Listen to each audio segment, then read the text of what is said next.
You can see the bird. There's a little fish. What is it? Oh, we're watching nature here. Somebody just threw, I don't know if you could see, somebody threw bread. And there's a saying, put your bread upon water, and one day it will come back to you. Sort of like give, and then you'll get something back. But in reality, it doesn't work like that. In reality, we only seem to give. And sometimes we'll never get it back. Whatever we give to others. Whether it's our time, whatever it is we give.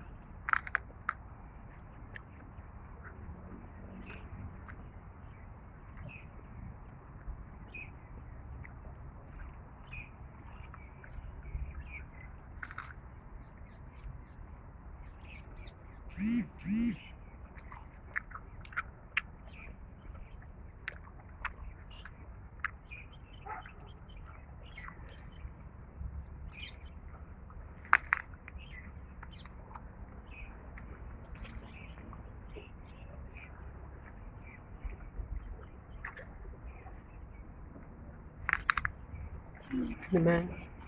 It's really beautiful. Even in a polluted river, you can find beauty. I'm always amazed at so much life going on. All these fish, they just really want to live. They don't want somebody to kill them. They want to live. And it really hurts me when I see fishing, people that fish them. I mean, why would you want to eat somebody with a face, as Paul McCartney says? They have eyes and mouth, just like us. And they want to live just like us. We all want to live. Right, Shelby? So why kill your food? I think this is a good slogan for the vegetarians and vegans. Why kill? For food. Because every dead body you eat has been killed. Somebody had to end their lives. For me, it's really hard to end the life of anything. Like, I'm not a soldier, but I do have bugs. And sometimes I have the dilemma whether to kill a moth, or it really hurts me because I think it's a living creature. What right have I to kill anything? Sometimes you get really angry at somebody and say, oh, I just want to kill them. But you don't really mean it because you know you won't do it.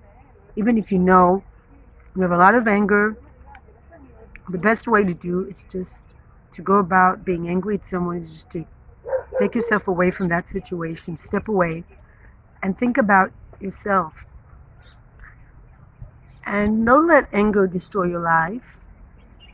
Don't destroy others. Others want to live too. And yes, there's some people that are barracudas. There's some people that are not very nice. And they don't think about other people. And they just want to eat as much bread as they can. And they don't care that others go without. This is just what happens in real life. And sometimes you feel helpless because you say, this is supposed to be a democracy in which I'm living, and yet I don't feel like I have a right. I don't think if I vote, my vote counts. And yet, what is the alternative? To not vote? When there's elections, I will always vote. Always, always, always. Because I have this illusion that I can influence somehow. That my little voice, my little fish will make a difference. And you know what? Even if it doesn't in the long term, and my guy doesn't win, at least I know I've become active and I tried.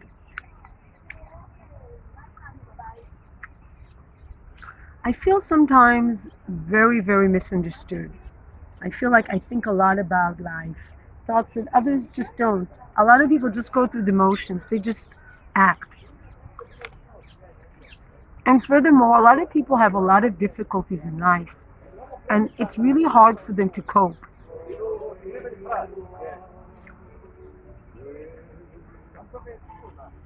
And they have their methods. And now, their way is not your way, and your way is not their way. When you say that to yourself, you'll understand life so much better. If I had a tattoo, this is what my tattoo would say. Their way is not my way is not their way. And we have to accept that your thoughts are not their thoughts, and their thoughts are not your thoughts. People are very different. You don't need to be with people that are identical to you. That's what makes life so interesting. But you can choose. You do have a choice. And that's what I realize is the biggest difference between hope and despair. Knowing you have a choice. You don't have to go somewhere where you don't feel appreciated. You don't have to be with people that are suffocating you. And that's what I would say to everybody who's considering a change in their life, whether a divorce, a separation, just making a change. You know what? You have a choice. There's things you don't have a choice about. You didn't have a choice whether to be born. You didn't say like, I want to be born. It's not your choice to be born. Those fish are born also without choice. But they can choose how to behave, how to handle each other. And when there's danger, they can move away from it, or they can fall prey. Thing is, with fish, they've only given one chance. When there's a fishing hook there with bread or worm, they don't really have a lot of choices. It's just like, okay, I make a bad choice, I'm dead. But there's always hope, like when you're pulled out of the water to somehow go back to the water.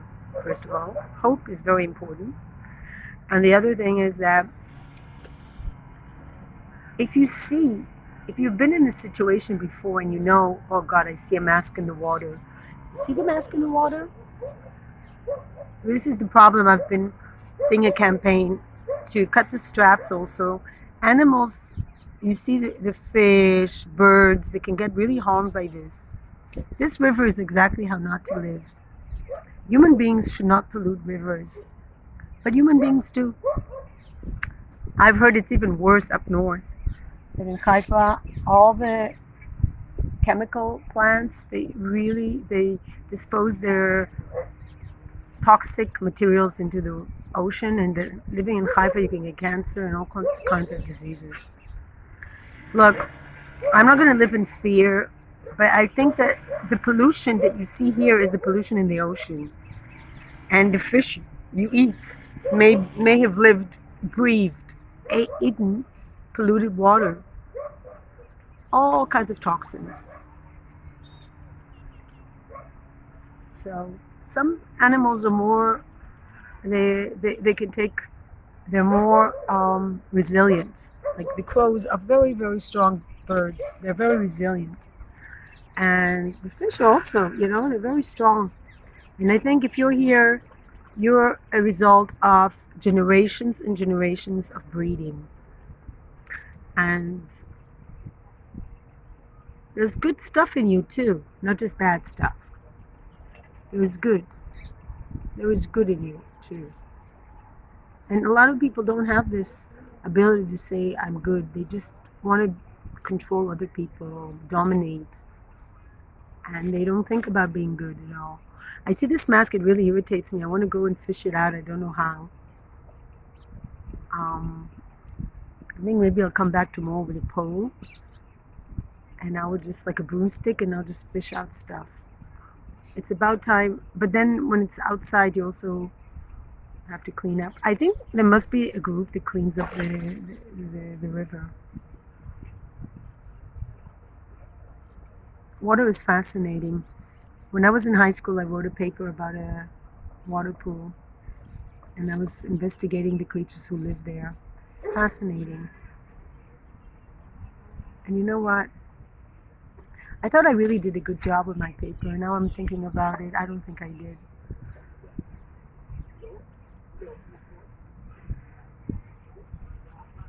Because if I had done such a good job, I wouldn't have felt afterwards I didn't do a good job. I don't know how to explain it, but I thought I missed a lot when I was young about what is the meaning of life and the meaning of what I was doing as well. So many people did the same exact project. There was no originality or anything. I watched so much David Attenborough documentaries, and still I didn't have an original thought in my mind. I was just copying what others did before me and just copying thoughts. Science should be about asking questions. Life should be about asking questions, not giving answers. And there should be more questions than answers. I'm watching this. You see the mask? This person who put the mask in the water, what kind of person does that? Just what happens is they just threw it away and the wind brought it to the water. Just so you know, everything you do eventually affects others. So try to keep the world clean. Put stuff in the trash. And don't dispose of masks. Cut the strings, they say. When you use a mask, cut the strings. Because when the strings are there, animal can get in it and it can really harm them. I'm going to try to fish it out anyway. I don't know how. I don't want to fall in the water, that's for sure. But anyway, watching the fish really brings me peace. It's very funny. Like if I'm sitting here, I watch the fish and they're free. If I sit just, what is it, 100 meters from here is fishermen. People that come and kill the animals. They fish them out of the water and kill them. And whether they eat them or they do it for fun or whatever reason, I'd rather be here where the fish are free than where people are trying to kill fish. Like Mr. Rogers said, won't you be my neighbor? That's what we should say to animals too. Won't you be my neighbor? Because we're all neighbors in this world. We're all neighbors. Shoshana, each one of us is a neighbor here. I see somebody doing yoga again. I'm really glad that the Corona police left us one little corner where there's no loudspeakers threatening us with fines. And I think the pressure they put on people at the seaside at the moment is just unbelievable. When I see films of people going camping in the UK or wherever, I don't understand why in Israel we are in such a lockdown. And I'm wondering if it's really worth it. The children don't go to school. I really don't understand the logic of keeping children at home when they should be in kindergartens and schools. And I don't get it. I really don't. I understood that there's a lot of contagious cases and they felt they had to close down the schools. But it still makes me really sad. The children are sitting at home right now as if they're sick for weeks. And this holiday season is also very unhealthy. No holiday should last more than 3 days. And the high holidays were a bunch of one holiday after another. And like my neighbor said, oh, I'm so glad the holiday season is over. It was just a horrible feeling. Shops are closed. You have to always plan your food well ahead. And you know what? I don't understand why we need to do it. Why we can't live in a secular world where if you want to celebrate, go ahead and do it, but don't close the shops for the rest of us. And as for the people that are working in the shop, I'm sure there's a lot of people that are secular who can work in shops. And maybe they should have special workers for holiday time. And that goes the same for Easter or whatever holidays people have. You know, we want to celebrate, great. But keep the shops open, man. Keep the shops open. People want to buy food. Not everybody's planned ahead. And it's really stressful. Of course, we have 24 hours shops, but they are more expensive in the supermarkets. So if you don't plan ahead, you get like a bad deal. Anyway, I've decided that I'm never going to take jobs that are meaningless anymore in my life. Because my life is short and I'm not going to do meaningless, stupid jobs. unless it's long term, meaning stupid jobs. But I've been seeing this Netflix series, Go Boss, Girl Boss, and how she had like no money, and then she's like, this, a little bit like Hollywood. It's like a bit dramatic. She has no money, and her father, rich father, she doesn't ask him for help, and then when she asks him for help, he doesn't want to help her, and she does it all by herself. She does this vintage clothes online sale, and I like vintage clothes. I might do that myself if I could set up.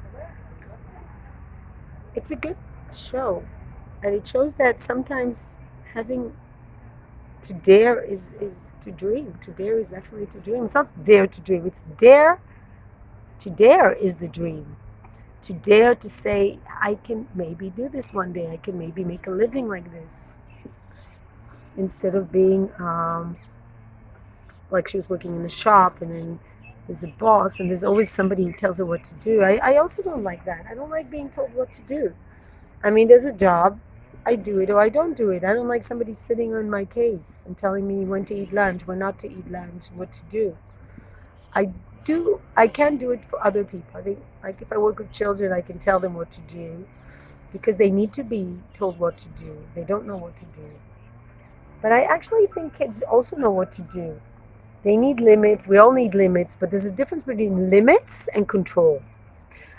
It's good to give kids limits. It's good to give animals limits, but to control them constantly is not healthy for children or animals, actually. Animals should be trained. Children should be trained to work within certain boundaries, that certain behaviors are not allowed, because we live with other people or animals. We need to know how to get along, but you also need to know not to be controlled, to be given limits, but not to be controlled. And some people, they just really enjoy controlling other people. And some people are like in teaching for that exact reason. Peace, I love. Bye.